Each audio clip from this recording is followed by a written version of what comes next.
Good morning friends. Previous video में हमने जैन धर्म पूरा पढ़ लिया था। आज हम मगध का उत्कर्ष पढ़ेंगे।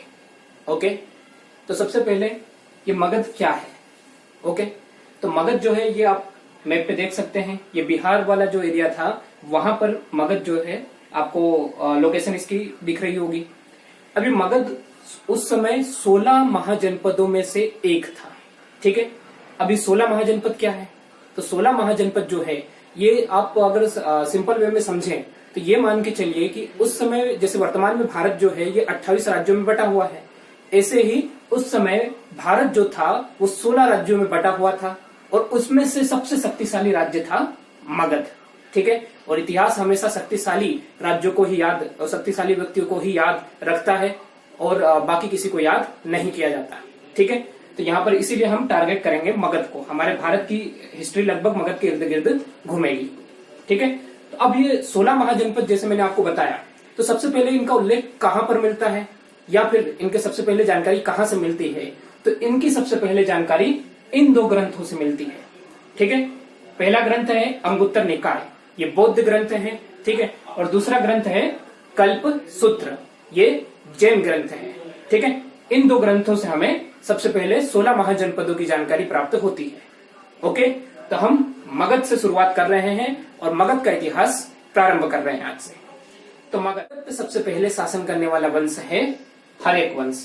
ठीक है, अब हर्यक वंश की अगर हम बात करें तो हर्यक वंश में सबसे पहला ज्ञात शासक जो था वो था बिंबिसार। ओके, तो बिंबिसार बड़ा ही कूटनीतिक व्यक्ति था। ठीक है, कूटनीतिज्ञ था। तो बिंबिसार ने क्या किया कि वैवाहिक संबंध के माध्यम से अपने राज्य को स्थिरता प्रदान की। ठीक है, और विभिन्न राजाओं की पुत्रियों और बहनों से विवाह कर इसने अपने राज्य विभिन्न क्षेत्रों को दहेज स्वरूप स्वीकार किया। ठीक है, जिससे कि मगध में एक स्थायित्व भी आया और साम्राज्य का विस्तार भी हुआ। ओके, दूसरी बात करें तो बिंबिसार ने गिरिवृह या राजगृह नामक एक नगर जो है वो बसाया। ठीक है, और उसे अपनी राजधानी बनाई। ठीक है, अगली अगर हम बात करें तो बिंबिसार के परम मित्र थे कौन, चंडप्रद्योत। ठीक है, ये अवंती यानी उज्जैन। ठीक है, तो 16 महाजनपदों में से एक थी अवंती। तो अवंती के जो शासक थे चंडप्रद्योत, ये एमपीपीएससी प्री में क्वेश्चन पूछा जा चुका है पिछले ही साल। ठीक है, विशेष तौर पे आप याद रखिएगा कि अवंती के शासक कौन थे, तो चंडप्रद्योत। ठीक है, तो अब यहाँ पर क्या होता है, चंडप्रद्योत को पांडु रोग हो गया। अब बिंबिसार के मित्र थे चंडप्रद्योत, अतः बिंबिसार ने अपने वैद्य अजीवक, ठीक है जीवक सॉरी अपने वैद्य जीवक को उनकी मतलब उनके पास भेजा और उन्होंने या उनका पांडु रोग खत्म कर दिया, जड़ से खत्म कर दिया। ठीक है, यानी बिंबिसार के समय मगध चिकित्सा विज्ञान में काफी उन्नत अवस्था में था। क्लियर। आगे हम बात करें तो कुछ समय पश्चात क्या होता है कि बिंबिसार की हत्या उनके पुत्र अजातशत्रु द्वारा कर दी जाती है और यहाँ पर स्वयं शासक बन जाते हैं अजातशत्रु। ठीक है, अजातशत्रु की अगर हम बात करें तो अजातशत्रु ने सबसे पहले वज्जी संघ और काशी पर कब्जा कर लिया।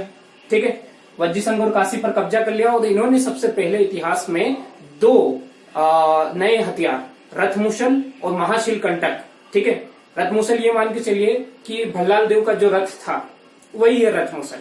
ठीक है, और महाशील कंटक आप लोगों ने फिल्मों में देखा होगा, बड़ी बड़ी चट्टानों को महलों की दीवारों पर फेंका जाता था। ठीक है, तो वही था महाशील कंटक। दो हथियार इसने सबसे पहले प्रयोग किए थे। क्लियर। और अब क्या होता है, अजातशत्रु के समय ही महात्मा बुद्ध की मृत्यु हुई थी और इन्हीं के समय प्रथम बौद्ध संगीति का आयोजन भी हुआ था। ठीक है, अब बात करें कुछ समय पश्चात अजातशत्रु के पुत्र उदयन ने अजातशत्रु की हत्या कर दी और उदयन स्वयं शासक बन गए। उदयन जो थे ये जैन धर्म और आजीवक संप्रदाय दोनों धर्मों को मानने वाले थे।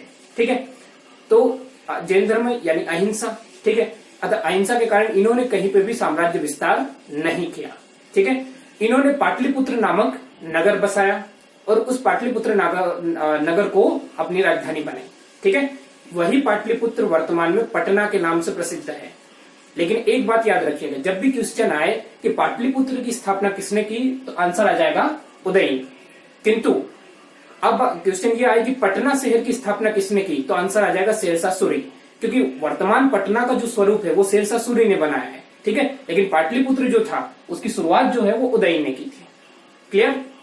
आगे बात करते हैं तो उदयन जो था, उदयन के पश्चात कुछ अयोग्य शासक होते हैं, लेकिन उन्हें हमें उन्हें याद रखने की कोई जरूरत नहीं है। ठीक है। अब इतनी बार पिता की हत्या हुई, अतः इस वंश को पितृहंता वंश भी कहा जाता है। इंपॉर्टेंट क्वेश्चन है, बिल्कुल याद रखिएगा कि पितृहंता वंश कौन सा वंश था, तो हर्यक वंश पितृहंता वंश था। क्लियर। आगे बात करें तो हर्यक वंश का अंतिम शासक था नागदशक, और नागदशक जो था इसकी हत्या इसी के मंत्री शिशुनाग द्वारा कर दी गई। ठीक है।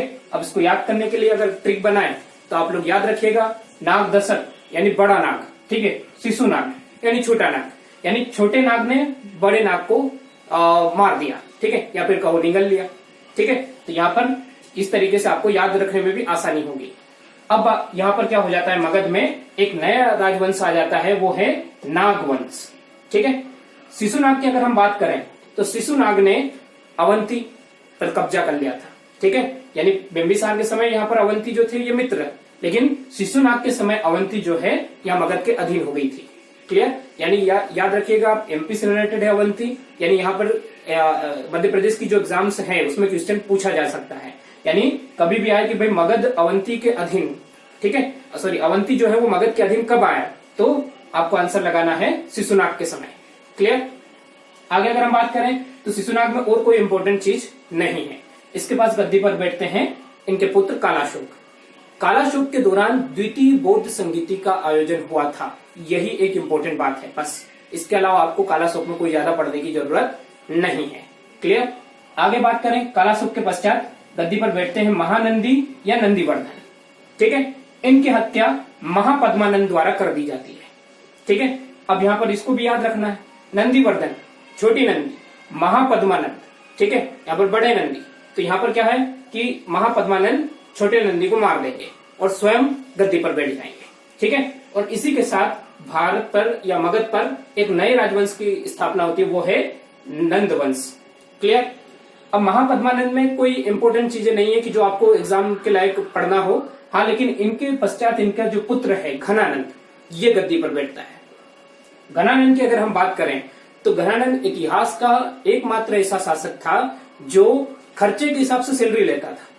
अब राजा की सैलरी, ये क्या बात है भाई, राजा की सैलरी यानी कि जनता से टैक्स। क्लियर। अब जिस साल खर्चा ज्यादा हो जाता था उस दौरान घनानंद टैक्स बढ़ा देता था, और जिस साल खर्चा कम हो उस साल टैक्स कम नहीं होगा, उतना ही रहेगा। ठीक है। अतः इस प्रकार से कुशासन किया जा रहा था किसके द्वारा, घनानंद के द्वारा। अब क्या होता है, तक्षशिला। तक्षशिला ये गांधार प्रदेश की राजधानी थी। गांधार 16 महाजनपदों में से एक थी। क्लियर। अब वहां के प्रोफेसर जो थे वो थे कौटिल्य, विष्णुगुप्त या चाणक्य, तीनों एक ही व्यक्ति के नाम है। ठीक है। तो वहां से चाणक्य जो है घनानंद को समझाने के लिए आते हैं, किंतु घनानंद था मंदबुद्धि, अतः घनानंद उनकी बातों को समझ नहीं पाता है और उन्हें महल के बाहर फिकवा देता है। ठीक है। अतः फिर घनानंद चाणक्य क्या करते हैं कि अपनी शिखा के केस खोलते हुए कसम लेते हैं कि जब तक वो घनानंद के वंश का सर्वनाश न कर दे तब तक अपनी शिखा के केस नहीं बांधेंगे। ठीक है। तो इस तरीके से अब नेक्स्ट लेक्चर में पढ़ेंगे कि क्या होता है, किस तरीके से घनानंद की हत्या की जाती है और नए राजवंश की स्थापना होती है। क्लियर। तो तब तक हम अभी यहां तक रिवाइज कर लेते हैं फिर से थोड़ा सा कि भाई मगध 16 महाजनपदों में से एक थी। ठीक है। सबसे शक्तिशाली महाजनपद मगध थी और 16 महाजनपदों की जानकारी इन दो ग्रंथों से होती है, अंगुत्तर निकाय, कल्पसूत्र। मगध पर शासन करने वाला सबसे पहला राजवंश हर्यक राजवंश था। हर्यक वंश का संस्थापक बिंबिसार, बिंबिसार के पश्चात अजातशत्रु, अजातशत्रु के पश्चात उदयन, उदयन ने ही पाटलिपुत्र नामक नगर की स्थापना की थी। उदयन के बाद में अयोग्य शासक हुए हैं जो हमारे काम के नहीं है। अंतिम शासक नागदशक, नागदशक की हत्या शिशुनाग ने कर दी, नागवंश की स्थापना हो गई। फिर अगला शासक कालाशोक बैठा, कालाशोक के समय द्वितीय बौद्ध संगति का आयोजन हुआ। फिर नागवंश का अंतिम शासक महानंदी या नंदीवर्धन, जिसकी हत्या महापद्मानंद द्वारा कर दी गई। उसके पश्चात यहाँ पर नंदवंश की स्थापना हो गई और नंदवंश का अंतिम शासक था घनानंद, और घनानंद की हत्या आगे चंद्रगुप्त मौर्य चाणक्य की सहायता से करेंगे, जो कि हम नेक्स्ट वीडियो में मौर्य वंश के साथ पढ़ेंगे। ठीक है दोस्तों, तो आपको ये समझ में आ गया होगा और ये इंपॉर्टेंट चैप्टर है, आपको इससे क्वेश्चन बनेंगे। ठीक है, धन्यवाद।